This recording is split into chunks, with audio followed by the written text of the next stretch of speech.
சரி, நம்ம lesson start பண்ணலாம். செல் த யூனிட் ஆஃப் லைஃப்.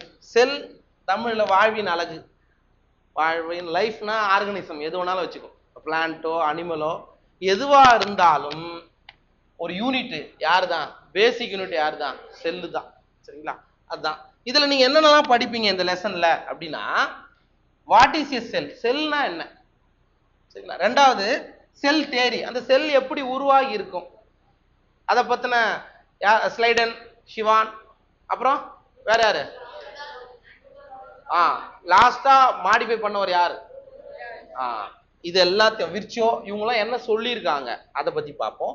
அதுக்கப்புறம் an overview of cell. Sir செல்லுக்குள்ள என்னென்னலாம் இருக்கு, லாங்கஸ்ட் செல் எது, ஸ்மாலஸ்ட் செல் எது, செல்லுடைய ஷேப் எப்படி இருக்கும், இதெல்லாம் ஓவர் வியூல பார்ப்பீங்க. அதுக்கடுத்தது ப்ரோகேரியாட்டிக் செல்னா என்ன, யூகேரியாட்டிக் செல்னா என்ன. ப்ரோகேரியாட்டிக் செல்லுக்கு நம்ம பாக்டீரியா இது ஞாபகம் வச்சுக்கோ. அந்த பாக்டீரியாவில் இருக்கக்கூடிய பைலின்னு சொல்றேன் பாரு, பிளஜெல்லா, அதோட இது எப்படி இருக்கு. அதே மாதிரி யூகேரியாட்டிக் செல் எடுத்துக்கிட்டா பிளான்ட் செல்லு, அனிமல் செல்லு, அதுல இருக்கக்கூடிய பிளஜெல்லா எப்படி இருக்கு, சென்ட்ரியோல்லாம் எப்படி இருக்கு, இதெல்லாம் தான் எந்த சாப்டர்ல படிப்பீங்க?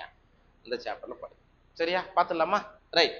when you look around you see both living and non living things. அதான் நீங்க உங்களை சுத்தி பாக்குறீங்க, உங்களுக்கு என்னெல்லாம் தெரியும்? லிவிங் ஆர்கனிசம் தெரியும், நம்மளாம் லிவிங் ஆர்கனிசம். வேற என்ன தெரியுது? நான் லிவிங் திங்ஸ் இருக்குது, இதெல்லாம் நான் லிவிங் திங்ஸ். சரிங்களா? உங்களை சுத்தி பார்க்கும்போது நமக்கு லிவிங்கும் இருக்கு, நான் லிவிங்கும் இருக்கு. ரைட்டா? You must have wondered and asked yourself what is it that makes an organism living. நீங்க உங்களுக்குள்ளே ஒரு கேள்வி கேட்கலாம். இப்போ இதெல்லாம் நான் லிவிங்ன்றோம், நம்மளால லிவிங்ன்றோம்.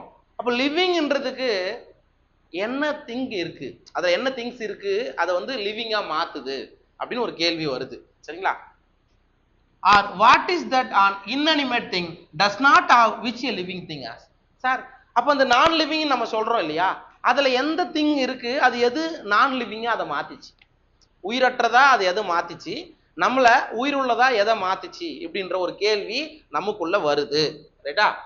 அதுக்கடுத்தது the answer to this presence of the basic unit of life, the cell in all living organisms. அப்ப எல்லா உயிரினங்களிலும் லிவிங் கேரக்டரை உங்களுக்கு கன்ஃபார்ம் பண்றது எதுனா செல்லு தான்.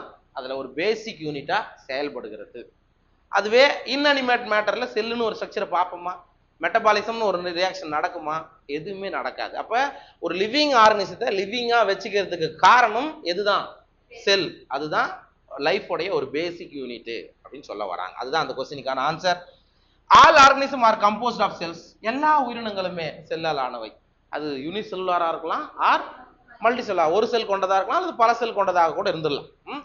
Some are composed of single cell. For example unicellular organism ஏதாவது ஒரு எக்ஸாம்பிள் சொல்லுங்க.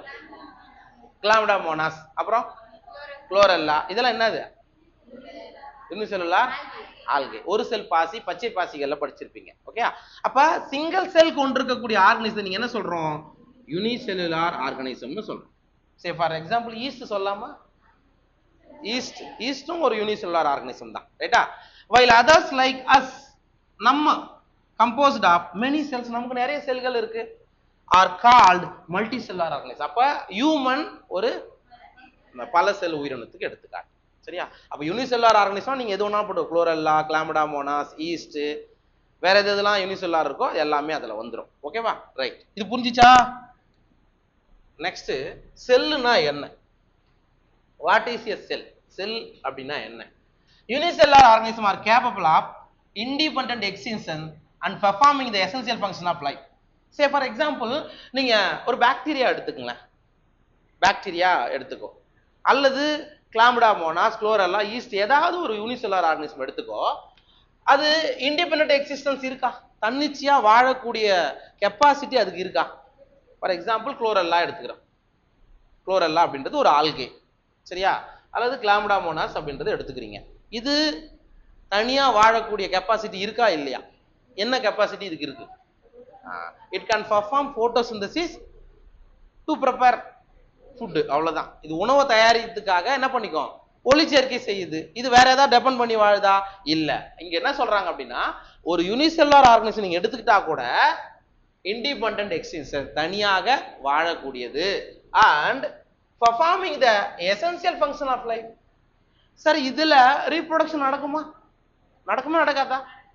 யூனிசெல்லுலார் ஆர்கனிசமும் ரீப்ரொடக்ஷன் பண்ணாதான் அதனுடைய அடுத்த ஜெனரேஷனை உருவாக்க முடியும். அப்ப எசென்சியல் ஃபங்க்ஷன் எல்லாமே இந்த செல்லுக்குள்ள யூனிசெல்லுலார் ஆர்கனிசமா இருந்தாலும் நடக்கும். சரி, இதே விஷயம் நமக்குள்ள நடக்குமா? இப்ப நம்ம இண்டிபெண்டா எக்ஸிஸ்டன்ட், தனியா வாழ்றதுன்னா சார் உங்களால உணவு தயாரிக்க முடியாது நம்மால, ஆனா இன்னொரு ஆர்கனிசம் உழைச்சி சாப்பிட்றது ஏதோ ஒன்று நம்ம பண்ணிக்கிறோம், ரைட்டா? மல்டி செல்லுலார் ஆர்கனிசத்துக்கும் அந்த கெப்பாசிட்டிகள் இருக்கும். Anything less than complete structure of a cell does not ensure independent living. இதுல ஏதாவது ஒன்று போச்சுன்னு வச்சுக்கோ, இந்த மேல கொடுத்துக்கத்துல ஒரு யூனிசெல்லுலார் ஆர்கனிசம் இண்டிபெண்டா வாழ முடியாது அப்படின்னா அதால உயிர் வாழ முடியுமா? முடியாது. சாப்பாட்டுக்கு அது என்ன பண்ணும்? ஒன்றும் பண்ண முடியாது. அப்ப அதே மாதிரி அதோடைய ஃபங்க்ஷன்ஸ் ஃபுல்லா அதுவே செய்ய முடியாம வேற ஏதாவது ஒன்றுத்த டிபெண்ட் பண்ணி வாழ்ந்தா அது ஒரு நீங்க தனியா வாழ முடியுமா? முடியாது. இது ரெண்டுத்துமே நடந்தா மட்டும்தான் ஒரு யூனிசெல்லுலார் ஆர்கனிசம் இந்த உலகத்துல வாழ முடியும் அப்படின்றாங்க. சரிங்களா?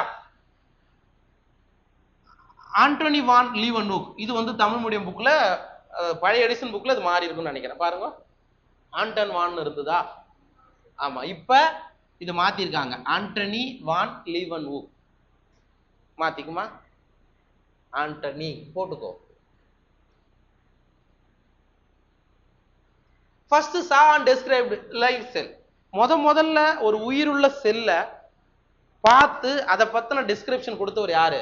ஆண்டனி வான் லீவன்ஹூக். சரியா? மைக்ரோஸ்கோப்பை கண்டுபிடிச்ச பிறகுதான் இதெல்லாம் நடந்தது. அதுக்கு முன்னாடிலாம் தெரியாது. முதல்ல லீவ் செல்ல, அதாவது உயிருள்ள செல்ல கண்டுபிடிச்சவர் இவர் தான். அதுக்கப்புறம் ராபர்ட் பிரவுன் லேட்டர் டிஸ்கவர்ட் த நியூக்ளியஸ். இது சின்ன வயசுல இருந்து படிச்சுக்கிறோம். நியூக்ளியஸை உட்கருவை கண்டுபிடிச்சவர் யாரு? ராபர்ட் பிரவுன் அப்படின்றவர் கண்டுபிடிச்சா. சரிங்களா? The invention of the microscope and its improvement leading to the electron microscope revealed all the structural details of the life cell. அதாவது ஃபர்ஸ்ட் மைக்ரோஸ்கோப் வந்ததுடா ராஜா. Microscope வந்து என்ன பண்ணாங்க? லிவ் செல் எப்படி இருக்கு, உயிருள்ள செல் எப்படி இருக்குன்னு மட்டும் தான் பார்த்தாங்க. அதுக்கப்புறம் என்ன வந்தது? எலக்ட்ரான் மைக்ரோஸ்கோப் வந்துச்சு. என்ன வந்துச்சு? எலக்ட்ரான் மைக்ரோஸ்கோப் வந்துச்சு. எலக்ட்ரான் மைக்ரோஸ்கோப் வந்த பிறகு அந்த செல்லுக்குள்ள செல் ஆர்கனல்ஸ் எப்படி இருக்கு, சரியா, அதுக்குள்ள என்னென்னலாம் ஸ்ட்ரக்சர் இருக்கு, இந்த அளவுக்கு டீட்டெயிலா உங்களால கண்டுபிடிக்க முடிஞ்சது. சரிங்களா? இப்ப இந்த பாயிண்ட்ல நமக்கு என்ன தேவைணும் அப்படின்னா, செல் அப்படின்னா ஒரு யூனிசெல்லுலார் ஆர்கனிசம் அப்படின்னா அதுக்கு என்ன கெப்பாசிட்டி இருக்கணும்?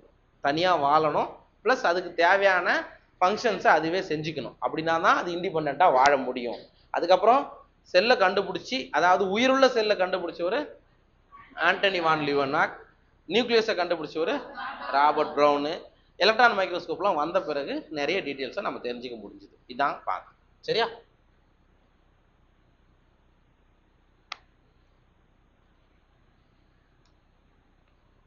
நெக்ஸ்ட் செல் கோட்பாடு, செல் தேரி.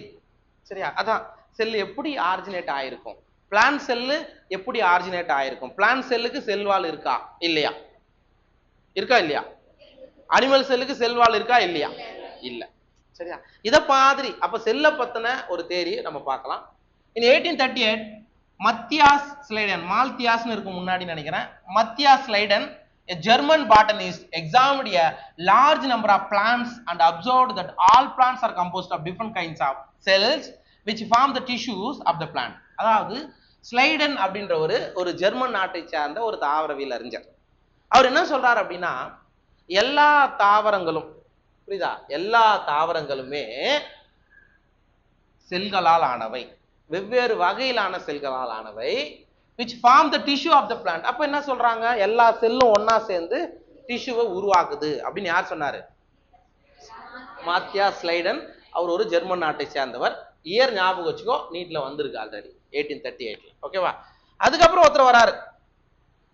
இதுவும் மாற்றங்கள் இருக்கும் பாரு உங்க புக்ல, தமிழ் மீடியம் புக்ல. ஷுவான் எந்த நாட்டை சேர்ந்தவர் பாரு, அது அடிங்கோ. இது இந்த வருஷம் மாத்தின பாயிண்ட், அது பழசு, அது லாஸ்ட் இயர் எடிஷன், இது புது எடிஷன்மா.